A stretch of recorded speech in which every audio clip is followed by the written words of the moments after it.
On the next Great Lakes Now, parts of our region's water infrastructure are crumbling. I pray that this will last 3 years. That is the best I can do. Fixing it won't be cheap.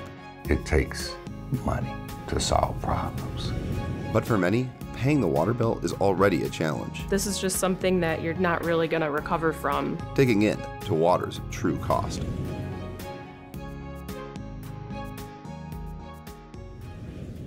This program is brought to you by the Fred A. and Barbara M. Erb Family Foundation, the Charles Stewart Mott Foundation. The Consumers Energy Foundation is committed to serving Michigan, from preserving our state's natural resources and sustaining our future, to continuing business growth, academic achievement, and community involvement. Learn more at consumersenergy.com/foundation. The Richard C. Devereaux Foundation for Energy and Environmental Programs at DPTV. The Polk Family Fund, Eve and Jerry Young, the Americana Foundation, the Brookby Foundation, Founders Brewing Company, and viewers like you. Thank you. Hi, I'm Ward Detweiler. Welcome back to Great Lakes Now. This program is part of Water's True Cost, an independent journalism project by the Great Lakes News Collaborative, supported in part by the Charles Stewart Mott Foundation. One topic the project covers is the underfunding of systems we expect to deliver clean, safe drinking water. Bridge Michigan's Kelly House brings us a story, beginning in Benton Harbor, Michigan. Benton Harbor is a city of about 9,000 people near the mouth of the St. Joseph River. In October of 2021, state officials advised Benton Harbor residents to drink only bottled water because the tap water contained high levels of lead. Kelly House reported on the city's water crisis for Bridge, Michigan. Benton Harbor is the latest community in our state to face a water crisis that, if you take it back to its beginning, stems from, in many ways, inadequate investment in the water system. But at the root of the water crisis was a money crisis. Elevated lead levels first showed up in the samples 3 years earlier, in 2018. But solving the problem would take money, and the city didn't have any.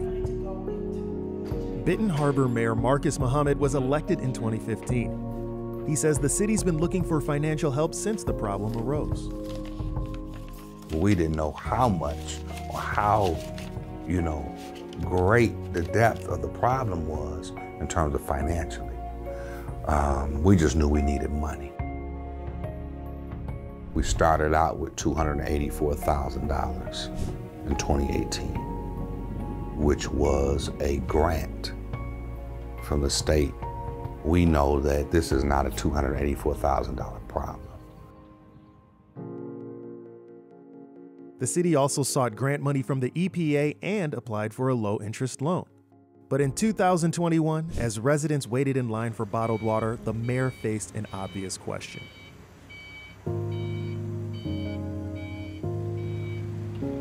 Why haven't you solved this problem? And I think that out of this story, you're going to find, and when we look across the state, that local governments cannot survive without the help of state and federal government supporting. And at the end of the day, it takes money to solve problems. But many communities that have more money than Benton Harbor have nevertheless underfunded their water systems for years. Now they're scrambling to head off problems like Benton Harbor had. And like Benton Harbor, they might need financial help. So what happens here in Benton Harbor is going to project itself throughout the state of Michigan, and from my opinion, throughout this country.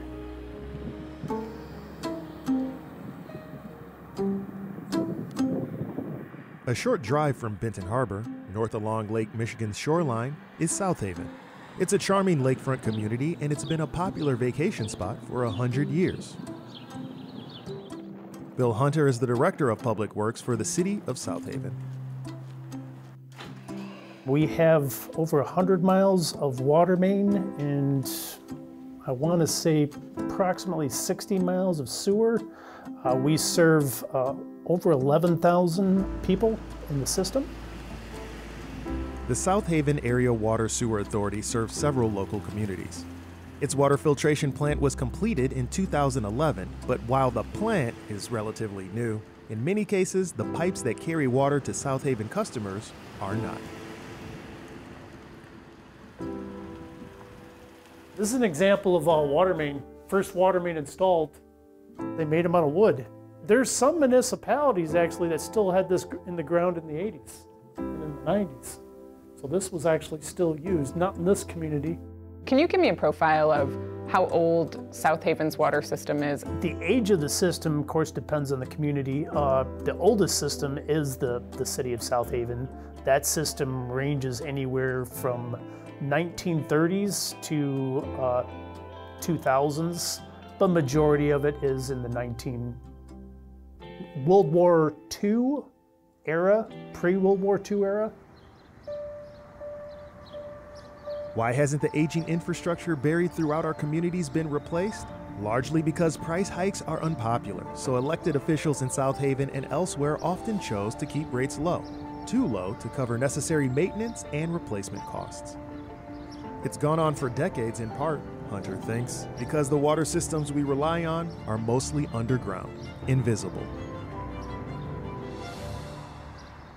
Our infrastructure is, everything is buried. You don't see it. I call it sight unseen. You could repave a road, people see roads. It's nice, black, everything looks great. Underneath there, the infrastructure is 40 years old. Electrical is another. You can see the electric poles and the lines. Everything is existing, so you up out of the ground so you can see it. Ours is, I like to say, it's kind of buried in the back. Nobody sees it, so not a problem. It's not a problem until the spigot stops working. Then it's a problem, or you can't flush your toilet. And then it's too late.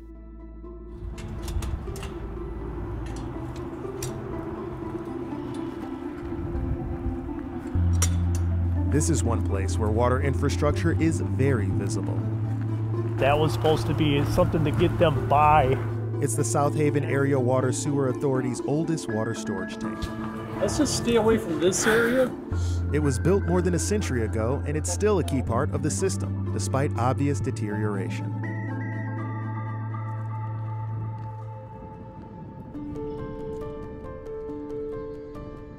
It looks pretty bad. Is this as bad as it looks? This is as bad as it looks. It's probably worse. I'm not sure what's going on the inside of it. Just watching it buckle out, people ask me, well, how long will it last? It could, if it fails tomorrow, I would not be surprised. And what happens if it fails? If this fails, we're not going to meet fire flow demands, plus we're probably going to have boil water. Meaning constantly people are going to have boil water advisory, so they're not going to be able to consume the water. They would be able to wash with it and bathe, but not drink it. Hunter says concerns about this tank go back around 20 years, but instead of replacing it, officials chose to put a roof on it and add an outer layer of concrete, which is now falling off. It should have been only something to get you by 5 years, but we've pressed it over 20. Now we're at a critical point to where they make no guarantees. Like I said, it could fail tomorrow and I wouldn't be surprised. How long does this thing need to last? This needs to last at least the next, hopefully the next 3 years. We established the new rates, and now I'm in discussion with a bond council to start the bond process to get loans.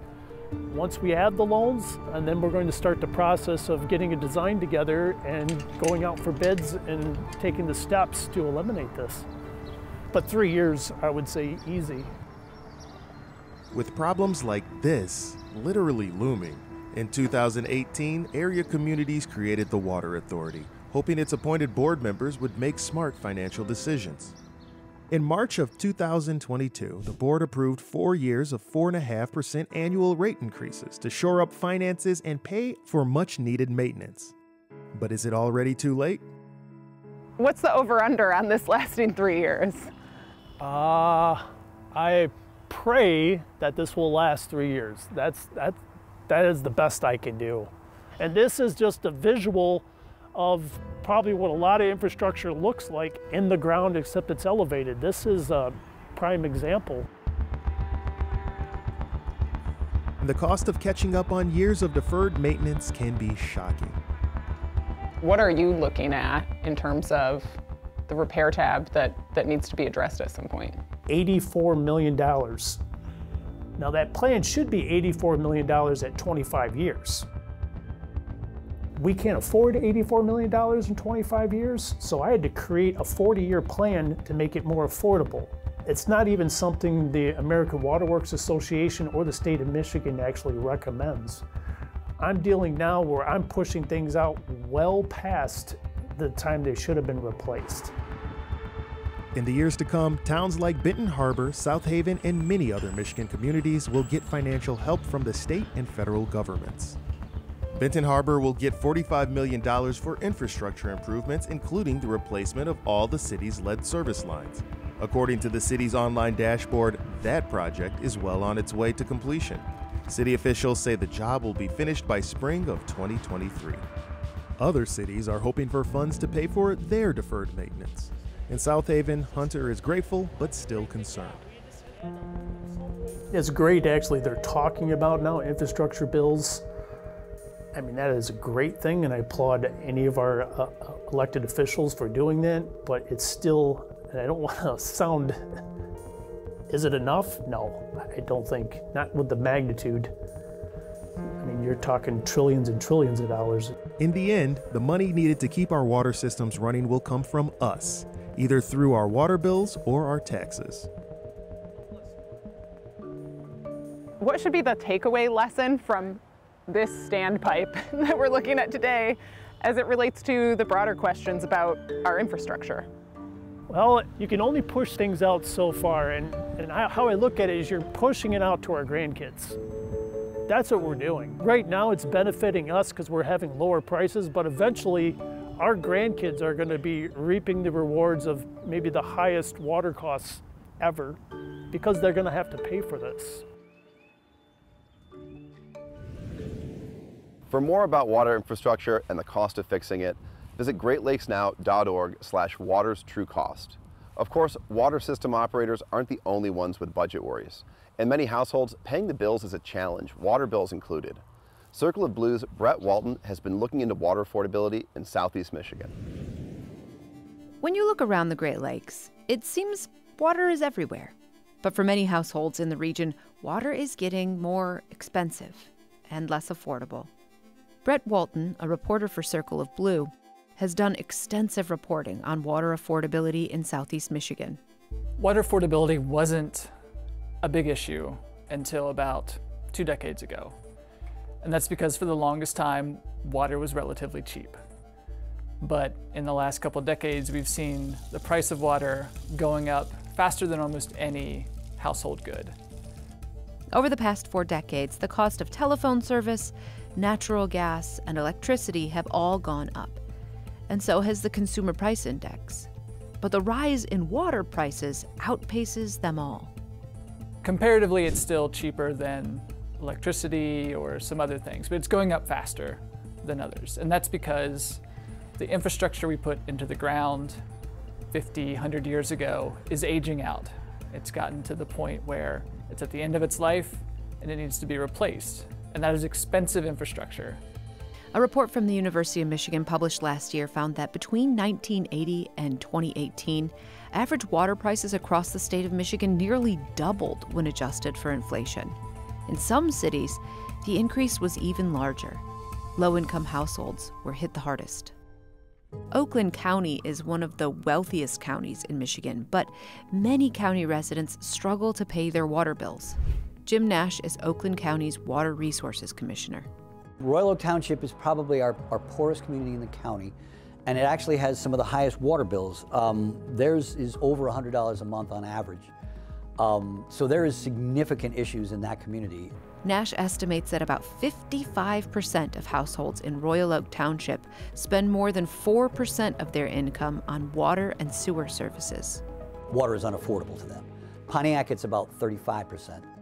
Oakland County is working on a state-funded water affordability plan for both Pontiac and Royal Oak Township.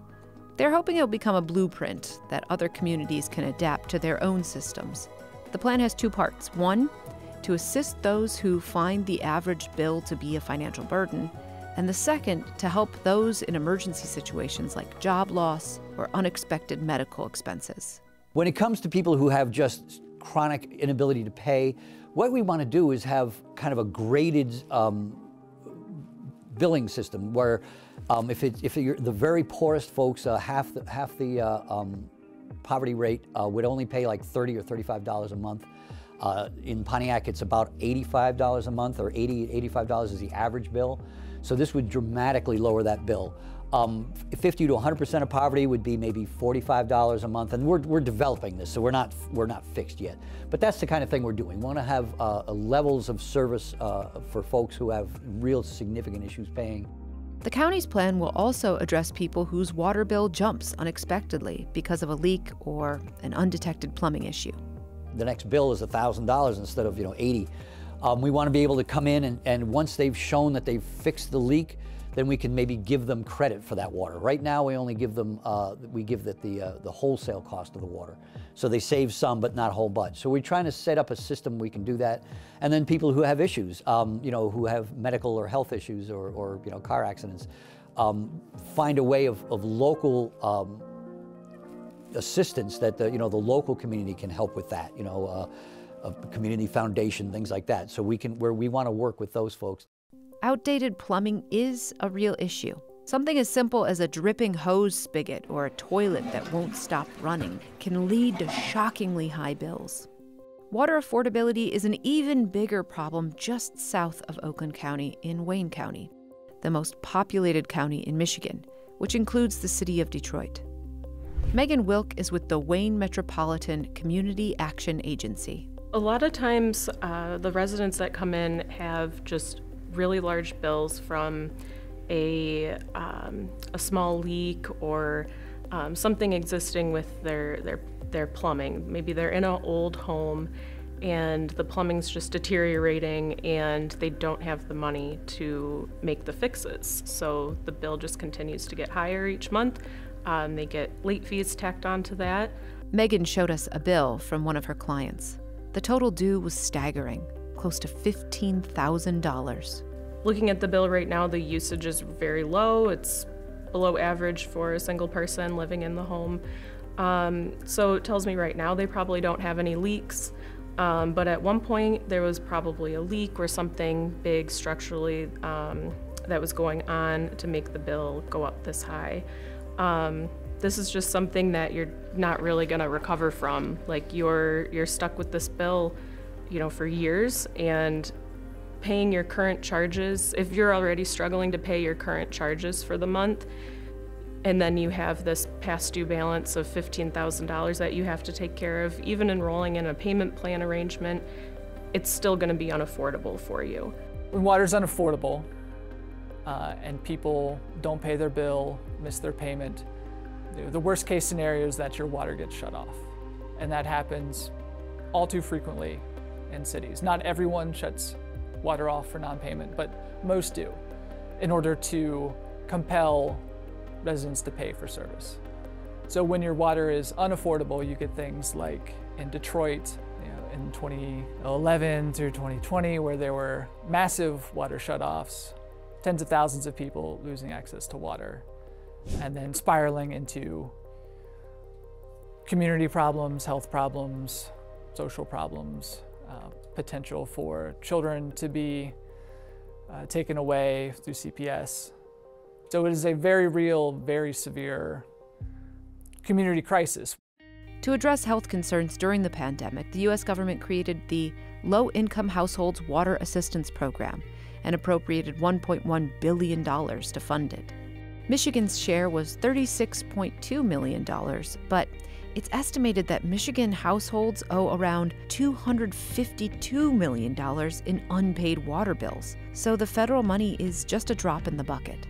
According to Commissioner Nash, there will be no long-term solution to the problem of water affordability without greater state and federal assistance. We want to have local water systems do as much as they can, but the state and federal should be helping us do that because they're the ones that should be guaranteeing the rights of Americans. And that's how I see that. And what we do, that's why we're pushing legislation in Lansing to have them set up a program for helping local communities do this. And I think that's going to be our long-term answer, is getting this recognized as a human right, and the state and federal government's involved in guaranteeing those rights. That's the most important thing we can do. We can't just put all the burden on the local ratepayers. It just can't work in the long term. It's not sustainable. Visit greatlakesnow.org/water's true cost for more about water affordability. And now it's time for The Catch, which takes you around the Great Lakes to hear from reporters about the issues they're covering. This month, we're featuring stories from our partners in the Great Lakes News Collaborative. In some inland lakes in northern Michigan, plant life and E. coli are showing up in previously crystal clear water. Michigan Radio's Lester Graham of the Environment Report recently spoke with nearby residents about the causes. Some people want to blame agriculture, some people want to blame other sources like goose poop, for example, but in reality, it's likely coming from faulty septic systems, and there are an estimated 300,000 faulty septic systems throughout the state, not just the lake communities, but throughout the state. And Michigan is the only state without a statewide sanitary code. We don't have regular inspections. We don't have requirements beyond what the health department requires. So it's a problem that we really haven't grappled with as of yet. Faulty septic systems can contaminate groundwater and make it risky to swim in nearby lakes and rivers. I saw one community that was actually, you go down to the river and there's a pipe that toilet paper is coming out of in a big fan shape, and it's really awful. The cost of fixing a faulty septic system often falls on individual homeowners. A lowball price is about $10,000. It can get a lot higher. But if it's $10,000, that's $3 billion in repairs. And the state, in the recent influx of federal money we've been getting, set aside something like $45 million. So we've got a massive problem, and even with big federal dollars coming in, we are not going to fix it. In Toronto, environmental reporter Andrew Reeves is covering Canada's history of water infrastructure development. After the Second World War, there was a big push for developing new communities in the Greater Toronto Area in particular. And we spent a lot of money investing in this infrastructure. But eventually, into the 1970s and early 1980s, that investment basically went off a cliff. And so we've been living off of the investments that our grandparents have made, even through to today. Just as the Flint water crisis spurred U.S. officials to action, a water crisis in Walkerton, Ontario in the year 2000, in which 7 people died after the town's drinking water was contaminated with E. coli, drove Ontario's government to make changes. That really kicked the provincial government and local governments into realizing that the unthinkable could actually happen and that drinking water wouldn't be safe for anyone to consume. And so after Walkerton, you see a dramatic increase in the volume of investment that was made, not just in drinking water, but also in wastewater as well. Of course, that investment has to be paid for, so water rates are rising. Even though Ontario pays pretty small water rates overall, when we're seeing these 4 or 5% increases year over year, it all adds up in a pretty unsustainable way. With a growing population in southern Ontario, the need for safe drinking water is only increasing. But, as in the U.S., funding is often complicated by politics. If we're willing to raise taxes or implement stormwater charges, we can have a robust and resilient system. But that ends up being sometimes a tricky question when politicians get elected, often promising to keep taxes low. And that's something that we've seen here in Ontario quite a lot. In Chicago, journalist Laura Gersoni is rolling out a new bi-weekly offering from Circle of Blue called Fresh, a Great Lakes policy briefing. Water policy affects everybody, but the Great Lakes region specifically is at the center of some of the biggest stories of our time. Infrastructure challenges, water quality, environment, you name it. And behind all of these issues lie policy. Part of what we're hoping to do with Fresh is really demystify these complex stories to make them accessible both to policy experts and to average citizens. One story Laura's following is centered on the Canadian federal budget. For the first time in years, the Canadian government has plans to fully fund the Great Lakes Fishery Commission, which is an organization whose purpose is to support the science that guides fishery management in the US and Canada. So this story gets to what I think is so unique about Great Lakes policy, which is that it doesn't neatly map onto the typical boundaries that we associate with policy making. It's binational, involving the US and Canada. It also involves 5 states. So these are policy issues that require a unique degree of cooperation, which is what I think makes these stories so interesting. Thanks for watching. Visit greatlakesnow.org/WatersTrueCost for more from Waters True Cost, an independent journalism project by the Great Lakes News Collaborative, supported in part by the Charles Stewart Mott Foundation. When you get there, you can follow us on social media or subscribe to our newsletter to get updates about our work. See you out on the lakes.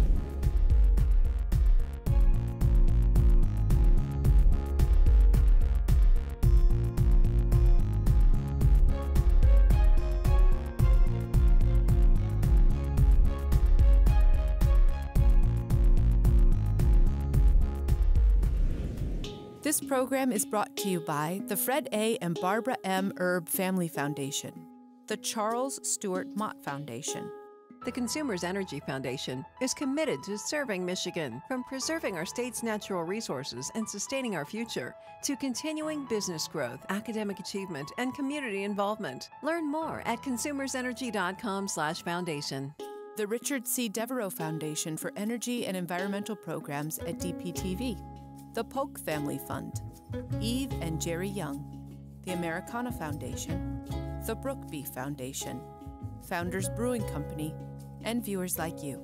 Thank you.